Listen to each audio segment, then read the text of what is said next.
Di balik kilau peradaban manusia tersembunyi kisah-kisah kelam tentang kota-kota yang pernah berjaya, namun kini tinggal puing. 5 nama terukir dalam sejarah bukan karena kejayaannya, melainkan karena kehancurannya yang spektakuler. Kota-kota ini, yang konon dikutuk oleh Sang Pencipta, menjadi pengingat abadi akan batas antara kehendak manusia dan murka ilahi. Dari debu dan abu, kisah mereka berbisik, memperingatkan generasi mendatang tentang harga yang harus dibayar atas pembangkangan dan dosa. Mari kita telusuri jejak kota terkutuk ini, yang nasibnya telah diputuskan oleh tangan Tuhan sendiri. 1. Pompei. Pompei adalah sebuah kota kuno yang terletak di wilayah Campania, Italia. Kota ini memiliki sejarah panjang yang dimulai jauh sebelum kehancurannya secara tragis pada tahun 79 Masehi. Pompei telah berdiri sejak abad ke-7 sebelum Masehi oleh suku Ossi. Awalnya, Pompei merupakan sebuah pemukiman kecil yang kemudian berkembang menjadi kota pelabuhan penting di wilayah Napoli. Pompei pun berkembang menjadi kota yang besar pada masanya. Kota ini juga dikenal yang jauh lebih subur daripada tempat lain, karena Pompei terletak di kaki Gunung Vesuvius, sebuah gunung berapi purba yang merupakan satu-satunya gunung berapi aktif di Eropa. Para petani di kota ini banyak yang menanam anggur dan zaitun. Kesuburan tanah ini merupakan salah satu faktor utama yang mendorong pertumbuhan dan kemakmuran Pompei selama berabad-abad. Meskipun Gunung Vesuvius telah lama menjadi bagian dari lanskap kota Pompei, penduduk kota tampaknya tidak menyadari bahaya yang kelak akan ditimbulkannya. Gunung Vesuvius diketahui telah tidak aktif selama berabad-abad, dan pengetahuan vulkanologi pada masa itu masih sangat terbatas. Kota Pompei merupakan bagian dari wilayah kekuasaan Romawi kuno. Banyak dari masyarakatnya merupakan keturunan Romawi, dan di seluruh wilayah Kekaisaran Romawi kuno, praktik prostitusi memang dilegalkan. Namun Pompei menawarkan sesuatu yang lebih. Diperkirakan ada 35 rumah bordil yang tersebar di kota ini. Di Pompei ada beberapa lupanar, dengan yang paling terkenal disebut Lupanar Grande, yang merupakan satu-satunya rumah bordil besar yang ditemukan di sana. Kata lupanare sendiri berasal dari kata Latin lupa, yang berarti serigala betina, istilah yang juga digunakan untuk para pelacur pada zaman itu. Di dalam Lupanar Grande, ditemukan kamar-kamar kecil dengan lukisan erotis di dinding, yang kemungkinan besar digunakan sebagai semacam menu untuk layanan yang ditawarkan di sana. Rumah bordil ini memiliki 2 lantai. Lantai pertama diperuntukkan bagi kelas bawah, sedangkan lantai kedua digunakan oleh pelanggan kelas atas. Jumlah yang tergolong banyak mengingat Pompei hanya seluas 12 km² dengan populasi sekitar 11.000 orang. Untuk menuju rumah bordil, jalanan di Pompei diberi petunjuk arah berupa pahatan falus alat kelamin laki-laki, sebuah tanda untuk membantu orang asing yang mungkin mabuk berat atau tidak bisa berbicara bahasa lokal. Praktik prostitusi biasanya dilakukan oleh para budak yang memasang tarif sangat murah. Bahkan tarif di Pompei jauh lebih murah daripada di wilayah Kekaisaran Romawi lainnya. Dengan membayar setara harga seperempat gelas anggur, setiap laki-laki yang datang ke Pompei sudah bisa memesan pelacur. Pada salah satu dinding aula, ditemukan tulisan yang artinya, "Jika Anda mencari pelukan manis di kota ini, semua gadis di sini tersedia." Hubungan seksual yang diwajarkan tidak hanya terjadi antara laki-laki dan perempuan saja. Penemuan grafiti menunjukkan bahwa homoseksual dan pemerkosaan anak juga menjadi hal yang biasa di Pompei. Temuan inilah yang membuat Pompei dijuluki sebagai kota maksiat, terlepas dari arsitekturnya yang megah dan keberagaman karya seninya. Akhirnya, setelah kegiatan maksiat di kota ini semakin parah dan menjadi pemandangan yang lumrah, pada tanggal 24 Agustus 79 Masehi, sekitar tengah hari, terjadilah letusan mahadahsyat dari Gunung Vesuvius. Gunung ini mengeluarkan kolom erupsi yang luas dan tinggi hingga mencapai ketinggian 33 km. Abu vulkanik dan batu apung mulai berjatuhan di Pompei dan di daerah sekitarnya. Tebalnya erupsi menyebabkan kegelapan di siang hari dan membuat orang-orang kesulitan untuk bernapas, sehingga penduduk Pompei banyak yang tidak sanggup melarikan diri. Kemudian pada malam hari, letusan mencapai puncaknya. Serangkaian awan panas yang mematikan mulai menyapu kota dengan kecepatan tinggi dan membunuh siapapun di kota tersebut. Meskipun sulit untuk memastikan jumlah korban jiwa yang tepat, diperkirakan ada sekitar 2.000 orang yang tewas di kota Pompei, meskipun banyak juga yang berhasil melarikan diri pada tahap awal erupsi. Namun, mereka yang tertinggal atau terlambat melarikan diri menghadapi nasib yang sangat mengerikan. Kota maksiat ini hancur lebur bersama 500 tahun. Setelah sekian lama, Pompei ditemukan kembali pada abad ke-14 dan penggalian yang dilakukan mengungkapkan banyak artefak serta mumi-mumi yang terkubur di bawah abu vulkanik. Pompei kini menjadi simbol peringatan akan bahaya dari keangkuhan dan dosa manusia.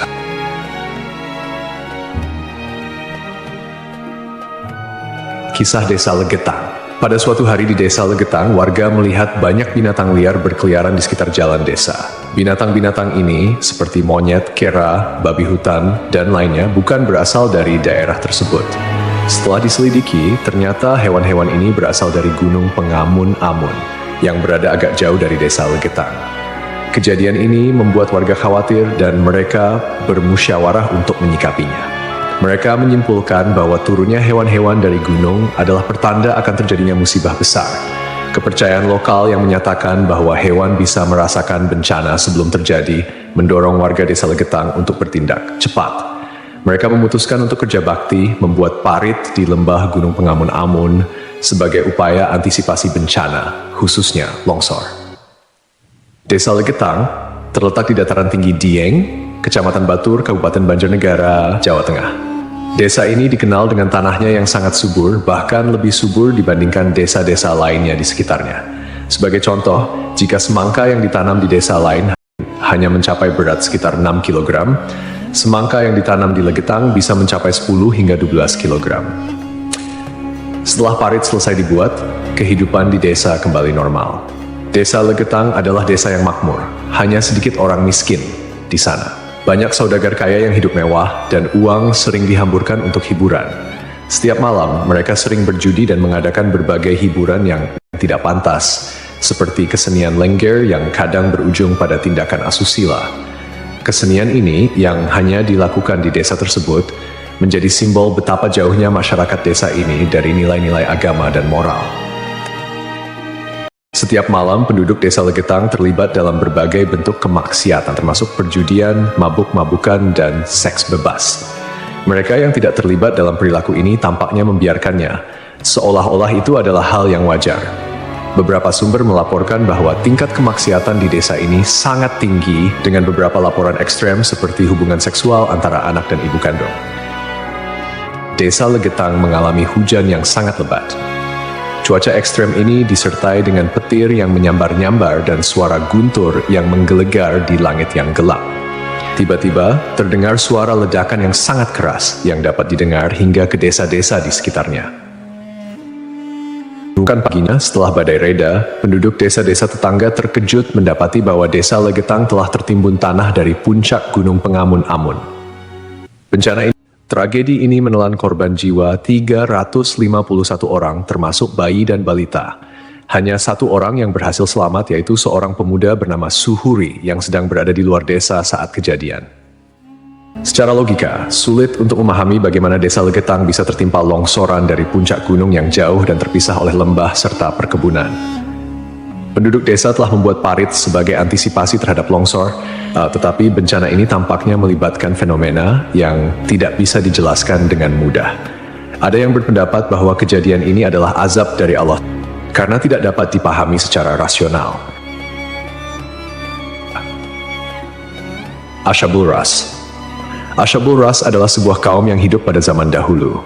Kisah mereka disebutkan dalam Al-Quran sebagai salah satu kaum yang mendapat azab dari Allah Subhanahu wa Ta'ala. Nama Ashabul Ras secara harfiah berarti penghuni sumur atau pemilik sumur. Mereka tinggal di sebuah wilayah yang kini diperkirakan berada di antara Yamamah dan Hadramaut di Jazirah Arab. Kehidupan Ashabul Ras sangat bergantung pada sebuah sumur besar yang menjadi sumber air utama. Tidak hanya menjadi pusat kehidupan, tetapi juga menjadi simbol kemakmuran dan identitas kaum tersebut. Mereka membangun peradaban yang cukup maju di sekitar sumur ini dengan pertanian dan peternakan sebagai mata pencaharian utama. Namun, meskipun telah diberi nikmat berupa sumber air yang melimpah, Ashabul Ras justru menyalahgunakan anugerah tersebut. Mereka mengembangkan sistem kepercayaan yang menyimpang dan menyembah pohon cemara besar yang tumbuh di dekat sumur mereka. Pohon ini dianggap suci dan dijadikan objek penyembahan, menggantikan Allah Subhanahu wa Ta'ala sebagai Tuhan yang seharusnya disembah. Kemusyrikan Asyabul Ras tidak berhenti pada penyembahan pohon saja. Mereka juga mengembangkan praktik-praktik yang bertentangan dengan ajaran Tauhid, seperti membuat patung-patung yang merepresentasikan dewa-dewa mereka, kemudian melakukan ritual dan persembahan kepada pohon cemara, serta menolak ajaran-ajaran monoteisme yang dibawa oleh para nabi dan rasul. Allah Subhanahu wa Ta'ala dalam rahmatnya yang tak terbatas tidak langsung menghukum Asyabul Ras. Sebaliknya, Allah Subhanahu wa Ta'ala mengutus seorang nabi kepada mereka untuk membimbing dan mengingatkan mereka akan jalan yang benar. Nabi yang diutus ini, menurut beberapa riwayat, adalah Nabi Syuaib, meskipun ada juga yang berpendapat bahwa ia adalah nabi yang lain yang namanya tidak disebutkan dalam Al-Quran. Nabi yang diutus kepada Asyabul Ras berusaha dengan gigih untuk mengajak kaumnya kembali ke jalan yang lurus. Ia menyampaikan risalah Tauhid, mengajak mereka untuk hanya menyembah Allah Subhanahu wa Ta'ala dan meninggalkan penyembahan terhadap pohon dan berhala. Nabi ini mengingatkan mereka akan nikmat-nikmat Allah Subhanahu wa Ta'ala yang telah diberikan, termasuk sumur yang menjadi berkah dalam kehidupan mereka. Namun, meski telah diingatkan, mereka tetap keras kepala dalam kekufuran dan kemusyrikan, bahkan mulai mengancam dan memusuhi Nabi yang diutus kepada mereka. Penolakan ini berlangsung dalam waktu yang cukup lama, menunjukkan kesabaran Allah Subhanahu wa Ta'ala dalam memberi kesempatan kepada hamba-hambanya untuk bertaubat. Setelah bertahun-tahun menolak ajakan Nabi mereka dan tetap teguh dalam kekufuran, akhirnya azab Allah Subhanahu wa Ta'ala turun kepada kaum Asyabul Ras. Azab ini datang sebagai konsekuensi dari penolakan mereka yang terus-menerus terhadap ajaran Tauhid dan ketekunan mereka dalam menyembah selain Allah Subhanahu wa Ta'ala. Menurut beberapa riwayat, azab yang menimpa Asyabul Ras terjadi dalam beberapa tahap. Pertama, terjadi kekeringan dan paceklik. Allah Subhanahu wa Ta'ala mulai mengurangi curahan rahmatnya dengan menahan air hujan. Akhirnya, terjadi kekeringan berkepanjangan. Tanaman-tanaman mereka mengering dan ternak mereka mulai mati kelaparan. Ini merupakan peringatan awal bagi Asyabul Ras, namun mereka tetap tidak mengindahkannya. Kemudian terjadi pencemaran sumur. Sumur yang menjadi sumber kehidupan mereka tiba-tiba tercemar. Airnya berubah warna, berbau busuk, dan tidak layak dikonsumsi. Hal ini menyebabkan krisis air yang parah di kalangan Asyabul Ras. Lalu datanglah gempa bumi. Sebuah gempa dahsyat mengguncang wilayah tempat tinggal Asyabul Ras. Gempa ini menghancurkan bangunan-bangunan dan infrastruktur yang telah mereka bangun selama bertahun-tahun. Akhirnya, mereka pun binasa, meninggalkan kisah yang menjadi peringatan bagi generasi-generasi setelahnya tentang konsekuensi dari menolak petunjuk ilahi dan hidup dalam kemusyrikan.